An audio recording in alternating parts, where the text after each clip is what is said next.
Good evening. This is Wednesday, June 4th, 153 days until the 2008 presidential election. The breaking news tonight that Senator Clinton will concede that Democratic nomination to Senator Obama at a farewell event, most likely on Friday of this week, most likely in New York, and according to a senior Clinton advisor quoted by the New York Times, including an endorsement of Senator Obama.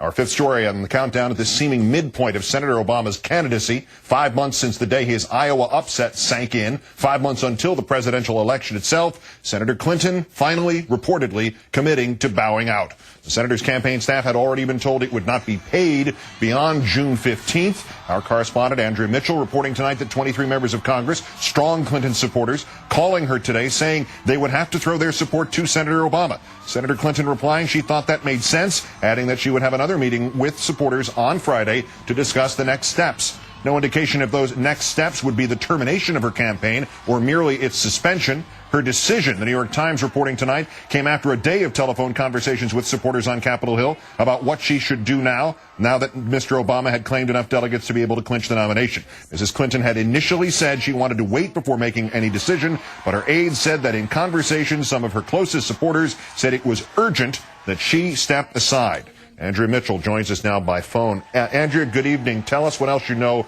of this phone conference today. The phone conference started when Charlie Rangel, he set it up. He first set it up with the New York delegation, his closest supporters, Nita Lowey, all the other members of Congress from New York. And it expanded because more members of Congress wanted to get in on it. They wanted to sound off against Hillary Clinton's inclination to let's stretch this out, to wait until she heard those emails from her supporters, to give herself space and time. She wanted to use leverage, and she thought she would have more leverage if she waited.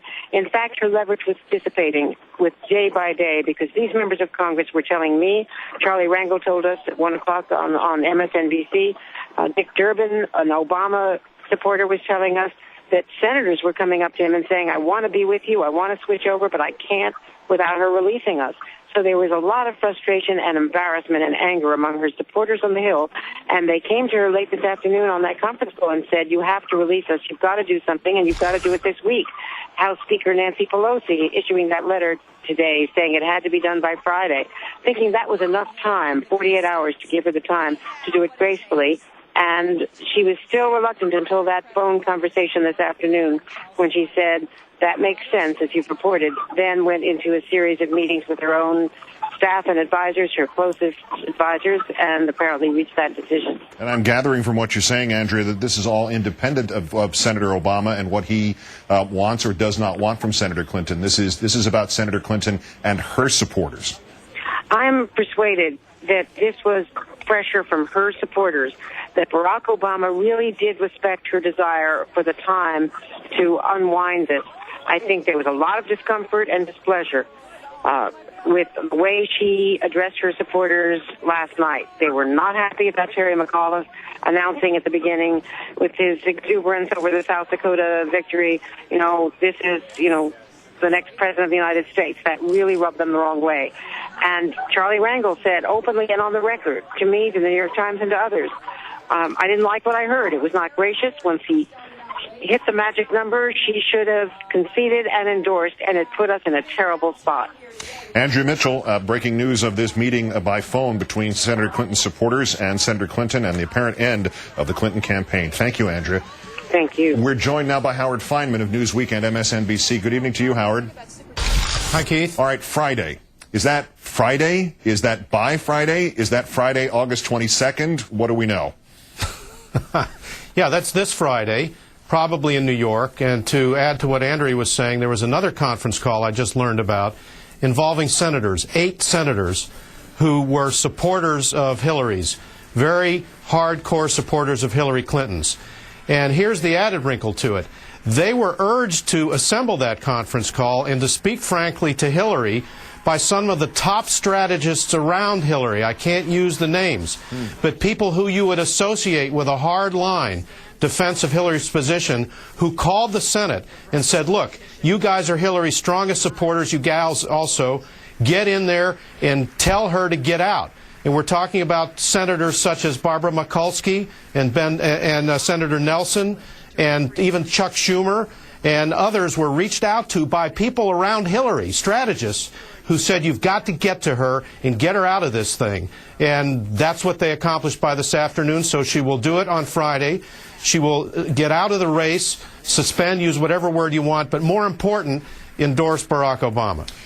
The Associated Press is now reporting this as well in a very terse headline. Hillary Rodham Clinton has decided to end her historic presidential campaign. Again, you suggested that there was some fluidity yet on this term. We have any idea if this is suspension or termination? We do apparently now know, but endorsement is the key fact here. Yeah, the endorsement is the key. I mean, whatever she wants to call the mechanics of the rest of it, if she endorses Obama, that's it. And a lot of this is making sense to me now. I mean, I was reporting last night on our air that close associates of hers, friends of hers, were saying she really didn't want the vice presidency. She really didn't want it, even though she wouldn't mind sort of being offered it or talked about it. Some of what we know tonight is that in the vetting process that's going to be set up, they were going to demand, that is, Jim Johnson and the other people looking at her as a possible candidate, that Bill Clinton open up the records of the Clinton Library, all the donors, the tens of millions of dollars, where they came from. And I think Hillary's reluctance to more fully really consider or give her heart to the notion of the vice presidency is she knew that it would require a legal vetting of her husband, and she knew he couldn't pass it. Well, you described this, I think, pretty aptly as kabuki theater last night, in this idea that she wanted to be offered the vice presidency and then would turn it down, almost part of a prearrangement. What does this... Yeah, Obama's cut that off. Yeah. What does this do to whether she's offered it for real or for show? I don't think it has a lot directly to do with it. Certainly if she wanted it, then she needed to do what she's doing now, which is to get out and get out fast. But I don't think this was really about this. I think Harry Reid, for Senator Clinton as a senator, Harry Reid is the Democrat who matters. He's the Democratic leader in the Senate. He was one of the signatories to that letter saying you got to get out by Friday. So if Hillary wants to become a great legislator and get back in the thick of things of the Senate, she's going to need Harry Reid, who was sort of de facto supporting her in Nevada, even though he didn't come out and endorse her. She won out there in good measure because of, did well there because of him. So that's a factor right there.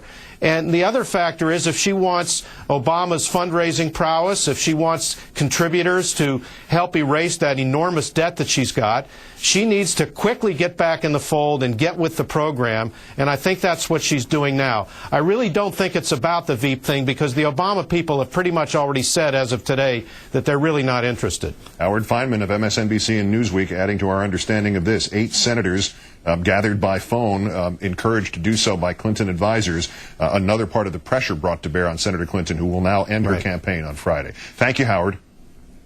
Thank you, Keith.